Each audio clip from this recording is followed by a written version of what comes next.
오늘 예고해드린 대로 위험 중에서도 위축성 위험? 요건 조금 생소합니다. 네. 예. 일단 위험은 사실 요즘 현대인들에게 뭐 흔한 질환이라는 표현이 맞을지 모르겠습니다만 전체 검진하신 분의 85%가 나오니까요. 뭐 흔한 정도가 아니고 뭐 웬만하면 다 있다. 그러니까 보통 그 정도 나오면 10중 8구라고 하죠. 제가 알기로는 위험에도 종류가 꽤 많다고 들었습니다. 굉장히 많죠. 그중에서 오늘 다룰 게 위축성 위험인데 예. 위축성 위험은 뭡니까? 위축성 위험에 관심을 갖는 가장 큰 이유는 네. 위축성 위험이 뭐냐라는 것보다는 예. 위암에 대한 두려움 때문입니다. 그 위암으로 뜻은- 갈 확률이 높은 위험인 그래요? 거죠. 아. 예. 그래서 위축성 위험 다음에 이제 화생성 위험이라 그래서 장상피 화생이라고 하는데 예. 위축성 위험과 화생성 위험이 위암으로 가는 가장 높은 확률을 보이기 때문에 일반 다른 위험류에 비해서 예. 이제 주목을 받게 되는 거고요. 아. 요새 이제 오래 사시면서 가장 싫어하는 게 암이잖아요. 가장 예. 두려운 네, 고령화 질병이죠. 시대에 가벼운 소화 장애는 뭐 편하게들 하시니까 예. 괜찮은데 그래서 이제 위축성 위험에 대한 관심이 높고 그러면 위축성 위험 증상이 어떻게 나타납니까? 그게 또 문제입니다. 또 문제예요. 그냥 일반 소화 장애와 대동소이합니다. 구분이 안 되는 거죠. 그래서 주의가 필요한데 예. 여러 가지 소화 장애가 골고루 나타난다는 특징이 있는 겁니다. 보통 이제 환자분들 소화 장애 이렇게 오시는 분들 여쭤보면 예. 저는 트림을 자주 해요. 네. 예. 속이 더부룩해요. 미식거려요. 예. 뭐 이런 식으로 한 가지 증상만이 아니고 속쓰림이라든지 보통 그 팽만감 가스참까지 해가지고 6-7가지의 소화장애가 다 오는 것이 아니고 예. 그중에 한 개 정도 저는 계속 트림이 나와요 이렇게 호소하시거나 저는 미식거려요 저는 속쓰려요 이렇게 하는데 예. 이 중에 3가지 이상 예. 증세를 한꺼번에 동반하는 경우엔 소화 위험의 정도가 좀 심한 케이스네 라고 추측할 수 있는데 예. 그 정도가 답니다. 그래요? 네, 그래서 위축성 위험은 뭔가 속쓰려 그러면 저 위상과단지 찍어보고 뭐 위궤양이야 이렇게 하면 얼마나 좋겠습니까만은 예. 그런 속쓰림, 더부룩함, 트림, 미식거림 이런 류의 증상이 속쓰림과 함께 3가지 이상 나타난다. 별반 차이 없잖아요. 그래서 구분이 굉장히 어렵습니다. 3가지 이상이라고 말씀하셨는데 네. 이제 보통 어쨌든 우리가 이제 뭔가 소화가 안 되는 느낌 말씀하신 어떤 그런 증상들이 나타나면은 보통은 이제 소화제를 먹거나 이렇게 네. 하잖아요. 보통 그러면은 그냥 단순하게 3가지 증상이 나타나면 내가 자가 진단을 해봤을 때 위험 그중에서도 위축성 위험이 있을 수 있겠다 이렇게 판단할 수 있는 겁니까? 그렇지는 않습니다. 예. 사실은 위축성 위험이라는 것 자체가 아까 말씀드린 85%그 위험 환자군 중에 한 27%에서 30% 정도가 갖고 있습니다. 그러면서 아무 증세가 없는 분들도 있으시거든요. 아무 증세가 없는 분들도 있어요? 그렇습니다. 그래서 한다면 예. 그렇게 많은 소화기 장애를 보이는 것이다 라는 패턴만 말씀드렸지 실제 그런 서너 가지가 있어도 내시경을 찍었는데 아무 이상이 없는 경우도 있고요.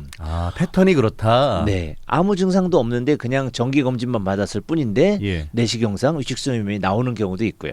이런 식으로 자가 진단과 감별이 쉽지 않은 결국 내시경을 찍어서 눈으로 봤을 때만 이거 위축성 위험이야 라고 알 수 있는 그런 질환입니다. 그렇군요. 현대인의 85% 이상이 위험을 앓고 있다. 이거 원인 일단 음식물 때문인 겁니까? 굉장히 다양하죠. 예. 음식인 경우도 있고요. 예. 스트레스인 경우가 또 워낙 많고요. 스트레스를 받아서 위 주변에 어떤 조직들이 뭉치는 경우는 주로 우리가 흔히 요새 유행하고 있는 담적 이렇게 표현을 하고요. 이제 스트레스 하나도 없이 예. 나는 음식을 잘못 먹었어. 네. 그중에 가장 큰 거는 짠 거 매운 거. 짠 거 매운 거. 네. 아무래도 위 점막이 얇아지려면 뭔가 과격한 공격을 했겠죠. 자극적인 짠 거 매운 거. 그 다음 생각나시는 거 뭐예요? 술, 담배도 영향을 줍니다. 흡연의 한 15% 정도는 위장으로 들어간다고 하거든요. 그런 것. 그 외에 컨디션에 대한 부분도 있기 때문에 한국인들 같은 경우 국을 많이 먹잖아요. 예. 그것이 나트륨에 대한 부분뿐이 아니고 뜨거운 자극 그런 것들도 이제 위장에 영향을 주기 때문에 굉장히 다양한 원인들이 위장을 공격하고 그런 모든 원인들이 누적이 돼서 이제 위축성 위험을 이제 형성하게 되는 거죠. 국 이야기하신 김에 우리 한국인들의 국사랑은 또 유별나지 않습니까? 그렇습니다. 국에다가 밥을 말아 먹으면 이게 소화를 잘 못 시킨다. 위에 무리를 줄 수 있다. 이런 얘기도 있던데 맞습니까? 그것이 위장에 기본적인 문제가 있으신 분들 건강한 사람들은 아무 문제 없습니다. 그래요? 저희가 씹어 먹을 때 아밀라제가 나와서 소화를 어느 정도 도와준 상태로 예. 위장에 들어가야 소화가 잘 되지 않겠냐라고 네. 말씀하시지만 예. 소화가 워낙 잘 되는 분들은요 꿀꺽꿀꺽 삼켜도 들어가서 아무 문제를 일으키지 않습니다. 저희가 걱정하는 것은 위장에 문제가 있었고 있는 또 분들. 특히 만성이라는 의미가 중요하거든요. 소화 안 된 지 오래되신 분들인 경우가 이제 장상폐화생, 뭐 위축성 위염, 위암 이런 것에 대한 걱정으로 이어지기 때문에 예. 위장에 평소에 문제가 있으셨던 분들이 씹어서 예. 드시고 너무 국이나 물에 말아 먹는 거 좋지 않다 이렇게 말씀을 드리는 거죠. 그렇군요. 앞서서 그 위축성 위염이 네. 위암으로 발전될 가능성이 높은 그렇죠. 상태라고 말씀하셨잖아요. 네. 이게 왜 높은 겁니까? 자, 이 부분에 대한 또 오해가 있습니다. 위축성 위염은 위암이 된다. 예. 장상폐화생은 위암이 된다. 예. 라고 표현하기에는 조금 그 어폐가 있습니다. 무슨 뜻이냐? 위축성 위염이 있는 분이 위암이 더 많더라. 장상폐화생이 있는 분이 위암이 더 많더라. 그런데 그 비율이 위축성 비염은 6배나 높고 장상폐화생은 최소 10배 정도의 확률로 나타난다. 이제 장상폐화생이 있고 위암이 있는 분이 장상폐화생 없이 위암만 있는 분과 비교했을 때 10배나 많다. 이렇게 이해하시면 좋겠습니다. 꼭 그것이 된다라고 보기는 어렵다는 거죠. 어떤 수치적인 통계군요, 이게. 그렇습니다. 예. 위장에서 발생한 독소가 있잖아요. 예. 이게 또 뭐 다른 질병도 유발한다고 하는데. 그것이 맞습니까? 이제 한방적 개념인데 그게 바로 적입니다. 적. 적. 담적, 식적, 예. 기적, 예. 한적, 혈적 이렇게 5가지를 한방에서 오적이라고 합니다. 오적. 예, 뭐 을사오적 뭐 이런 건 아니고요. 5가지의 예. 적치 뭉쳐서 풀어지지 않는 종양류를 다 포함하는데 그것을 오적이라고 하고요. 한방에서는 이제 육취라고 해서 6가지 취가 있습니다. 주로 가스같이 움직이는 경결을 육취라고 해서 한방에서 전통적으로 부르게 되고요.